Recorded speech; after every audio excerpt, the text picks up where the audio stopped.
За би аудитын байгууллагаас нэг 2-3 зарчмын асуудлуудыг л бас хөндөж гаргаж иж асуух гэсэн. За уг нь манай аудитын байгууллага үндсэндээ одоо ингээд төрийг төлөөлөөд, ард түмнийг төлөөлөөд, төсвийн мөнгөн дээр төрийн манаач нь бол байх ёстой байгууллага. За ингээд сүүлийн үеийн нөхцөл байдлуудыг аваад үзэхээр үндсэндээ одоо ингээд энэ төсөвтэй холбоотой, төсвийн ерөнхийлөн захирагч нартай холбоотой энэ төсвийн хулгай, авилгал хээл ахуул, шамшигдуулт гэдэг зүйл ч одоо бол хэрэгсэрлээ. Ард түмний энэ төрд итгэл гэдэг зүйл өөрөө байхгүй болчлоо. Нөгөө өстө аль асуудлыг нь ярих уу гэдэг шиг нөгөө хүрээний булааг ярил далаа гэдэг шиг л ерөөсөө дуусахгүй их юм хулгай зэлгээтэй.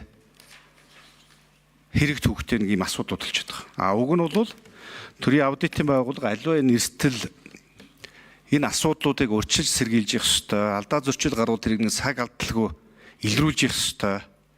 Ийм л байгууллага л да. Тэгэхээр одоо энэ санхүүгийн сахилга батын дэг журамтай холбоотой асуудлыг ер нь яая гэж бодож байгаа юм бэ?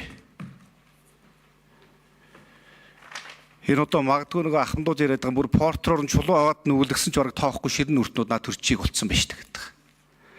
Тэгээ энэ буруутай нөхдүүдэд энэ хяналт хариуцлагуудыг энэ тооцож байгаа зүйл байхгүй болчиход байдаг. Би аудитын байгууллагаас 3 заалтыг асуух гэсэн. Яагаад вэхээр 2023 онд төсвийн тухай хуулийн дээр анх удаага хариуцлага тооцох заалтууд орж ирсэн. Энэ бол 2025 оноос энэ заалтууд хэрэгжиж ирсэн. За тэгэхээр одоо бол хэрэгжиж эхлэх жил болж байна. Төсвийн тухай хуулийн 72, төсвийн тухай хуулийн 74, төсвийн тухай хуулийн 75. Энэ хуулиар бол үндсэндээ аудитын байгууллагын гар хөлн мухардмал ямар ч одоо юу гэдгийг хинч хариуцлага тооцож чаддаггүй, хий хоосон зөвлөмж дүгнэлт гаргадаг байсан зүйл дээр одоо харин та бүхнийг бол харин нэг өстой нэг илд бамбаатай, сэлэмтэй, хуягтай дуулахтай болгоод өгнө гэсэн. Зардлыг хэтрүүлсэн, ангилал зөрүүлсэн, зориултын бусаар ашигласан бол тухайн албан шалтныг аудитын дүгнэлтээр албан шалгаас нь чөлөөлөх гэдэг заалт орж ирсэн байгаа. За үндэсгүй тоо мэдэн тулгуурлаад өсвөө батлуулсан гэдэг юм одоо юу гэдгийг төсвийн гүйцэтгэлээр тэр нь одоо батлагдсан байх юм бол аудитын дүгнэлтээр яасан бол бас тэр албан шалтныг ажил албан шалсан чөлөөлөхөр байгаа. Төсвийн тухай хуулийг мөрдөж ажиллаагүй тогтоогдсон бол ажлаас нь халахаар байгаа. Энэ заалтууд анх удаага төсвийн тухай хуулийн дээр хяналт хариуцлагыг нэмэгдүүлэх үүднээс аудитын эрх мэдлийг сайжруулах үүднээс та бүхний дүгнэлтийг одоо үнцэнтэй болгохын үүднээс бол ингээд энэ заалтууд анх удаага орж ирсэн юм аа. Төсвийн хяналт хариуцлагыг сайжруулах үүднээс. Яг энэ 3 заалтын дагуу та бүхэн хэнийг нэг одоо ажил албан шалгасан чөлөөлөх хариуцлага тооцох ийм дүгнэлт гаргасан уу? За 4 номер Магнасрын дараа хариулна. За тэмүүлэн гишүүний асуултанд хариулъя. За би түрүүн бас хэлсэн. Ер нь бол хууль эрх зүйн орчин боломжийн болсон гэж үзэж байгаа. Гэхдээ шийдвэрийн хэрэгжилтийг бүрэн хангахын тулд зарим албадлагын асуудал байгаа. Тэрийг би бол оруулж ирнэ гэдэг хэлсэн. За өнөөдрийн түвшинд бол сахилгын хариуцлага нэгдүгээрт ноогдуулах энэ хууль эрх зүйн орчин байгаа. Тийм учраас энийг ашиглаж байгаа. За хоёрдугаарт нь бид нар гэмт хэргийн чанартай гэж үзвэл хууль хяналтын байгууллага шилжүүлж байгаа. За ингээд энэ хоёр гол одоо асуудал нэгдүгээрт байгаа. Хоёрдугаарт өмнө нь бид нар зөвлөмж юм уу албан шаардлага өгчөөд байхад давтсан тохиолдол бид нар дараагийн шатанд шилжиж байгаа. Өөрөөр хэлэх юм бол албан шаардлага өгчөөд байхад давтсан бол сахилгын хариуцлага руу орно. Зөвлөмж өгч байхад давтах юм бол албан шаардлага болгоод ингээд шат руугаа шилжих нь хууль эрх зүйн орчинд бүрэн бүрдсэн байгаа. За бид нар энэ 2025 онд 93 одоо сахилгын шийтгэл ноогдуулах албан шаардлагын одоо 296 сахилгын шийтгэл ноогдуулах албан шаардлага хүргүүлсний 242 буюу 81%. Өмнөх онуудыг үлдэгдэл 93 сахилгын шийдэх ноогдуулах албан шаардлагын 86 буюу 80% албан шаардлага тус хэрэгжсэн байна гэсэн ийм дүгнэлт гарсан. За дунджаар бол 80 гаруй хувьтай энэ албан сахилгын шийтгэл ноогдуулах албан шаардлага бол хэрэгжиж байгаа. За гэмт хэргийн чанартай гэж үзээ шилжиж байгаа асуудал дээр бид нар бас хууль хяналтын байгууллагатайгаа авилгатай тэмцэх газар улсын ерөнхий прокурортойгоо одоо бас энэ талаар ярилцж байгаа. Өөрөөр хэлэх юм бол улсын ерөнхий прокурорт одоо гэмт хэргийн чанартай асуудлаа шилжүүлдэг. Ерөнхий прокурор цаашаа авилгатай тэмцэх газар, эрүүгийн цагдаа, эдийн засгийн цагдаа гэдэг юм ингээ холбогдох байгууллагууд руу ингээ шилжүүлээд ингээ явж байгаа. За энэ дээр бол бас одоо тоон дүнгийн хувьд бол жоохон таарууд үнэтэй нэлээд тохиолдолд хэрэгсэхгүй болох нэг хэрэг үүсэхээс татгалзах гэсэн ийм хоёр хэлбэртэй байж байгаа. За хэрэг үүсэхээс татгалзсан тохиолдолд бид нар жишээлбэл давд заалтах юуг болчихдог. Яг л бид нар бол мэдээлэл өгөх гаргагч этгээд учраас одоо давд заалтах хэрэггүй, дараагийн шатанд хандах хэрэггүй гэсэн ийм одоо бас нэг хууль эрх зүйн орчин байгаа учраас би нөгөө дараагийн шатанд оруулж ирэхдээ хууль эрх зүйн зарим өөрчлөлтийн хүрээнд энэ асуудал дээр бас асуудал одоо төсвийн байнгын оронд танилцуулна гэж ингэж үзэж байгаа. За дээр нь бас нэг асуудал бол төрийн албан тушаалтны буруутай үйл ажиллагаагаас төр төвчрүүлсэн хохирлын асуудал гэдэг энэ асуудлыг бол манай аудитын байгууллага нэгтгэж жил болгон одоо мэдээлж явах ийм одоо хуулиар хүлээсэн үүрэгтэй. За энэ асуудлыг бид нар нэгтгэхэд одоо ингээд төрийн албаны зөвлөл за улсын ерөнхий прокурорын түвшинд энэ асуудлыг нэгтгэхэд ингээд одоо гаргах 25 оныхоо төвшнийг бол нэгтгэж бэлэн болгосон байгаа. За өмнө нь бол энэ нэгтгэдэггүй байсан. Одоо бол ямар ч ус нэгтгэдэг гараад ирсэн. За энүүгээр хэдэн дөрөн байлаа? 3.6 болов. За 3.6 тэрбум төгрөгийн одоо хэрэгжилт хүлээгдэж байгаа. За энэ бол нэн тэргуунд бол шийдвэрлэх болцоотой ийм асуудлууд байж байгаа юм. Голчлон энэ бол эрх үхийн албан тушаалтнууд шийдсэн. За тийм учраас тэр албан тушаалтнууд бол энийг хөнгөн одоо төлчих ийм болцоотой ийм шийдвэр юм болов гэсэн байдлаар бид нар бол харж байгаа. Тийм учраас энийг богино хугацаанд төлөвлөх болцоотой.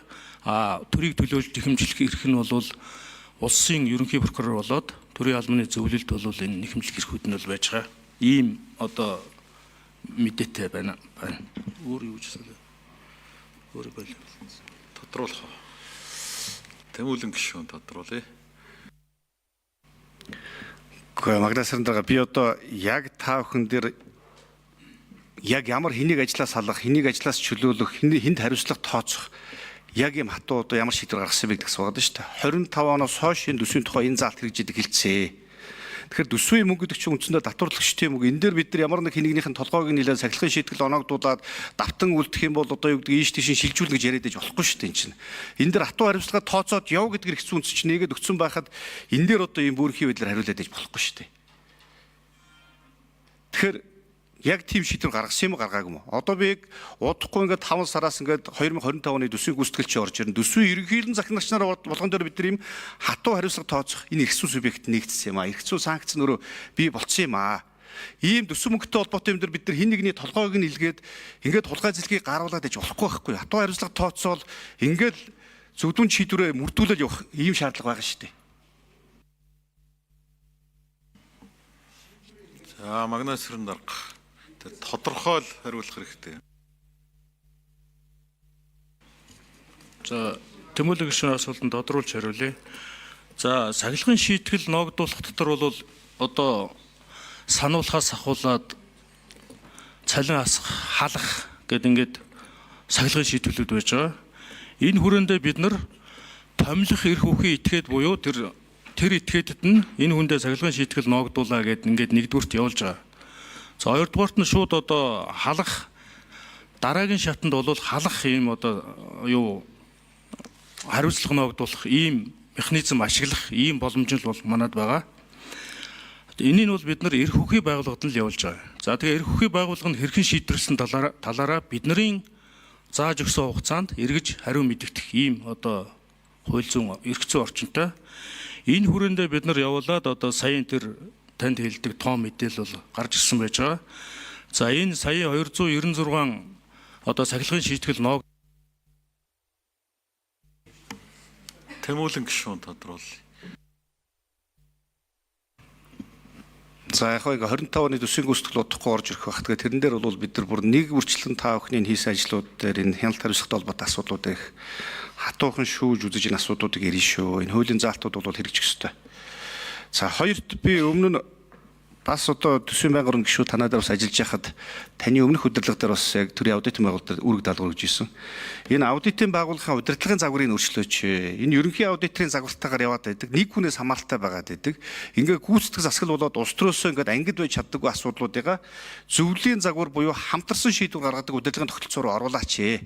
Ингээд хамтаараа хариуцлага хүлээдэг хин нэгэн дангаараа шийдвэрийг өөрчлөхгүй байх асуудлыг шийдээч гэдэг асуудыг тавьж ирсэн. Энэ хуулийн өөрчлөлт ер нь ямар түвшинд явж байгаа. Тэгэхгүй одоо би өмнөх мэдхийн танаа өмнөх нэг за нэрийн хэлээд яг нэг дарга бол ингээл гүйцэх засаглалын тэргүүн дээр орчоод нэг байгууллагын дүгнэлтийг зөрчилтэй гарах юм уу зөрчилгүй гарах юм уу гэдээ бүр бариа явьжсэн түүх бол байгаа шүү. Би бүр өөрөө энэ Санал асуултаа. За 4 номер хуулийн өөрчлөлттэй холбоотой асуулт. За ийш өгч. 5 номер хариулъя. Нэр албан тушаалаа хэлээд. Тэмүүлэн гишүүний асуултанд хариулъя. 5-ын дарга бун торлоонд төрийн аудитын тухай хуульд өөрчлөлт оруулахтай холбоотой төсвийн байнгын орооны гишүүд төрийн аудитын байгууллага дээр ажиллахдаа санал зөвлөмж өгсөн. Энэтэй холбоотой Монгол Улсын их сургуулийн хууль зүйн сургууль үндсэн хуулийн судалгааны төвтэй хамтарч судалгаа хийж холбогдох хуулийн өөрчлөлт болон хуулийн судалгаа, хуулийн хэрэгжилтийн үр дагаврын нөлөө гэд эдгээр одоо судалгааны материалуудыг төсвийн байнгын орооны удирдлагад хөргүүлсэн. Цогтоо төрөх асуулт асууна.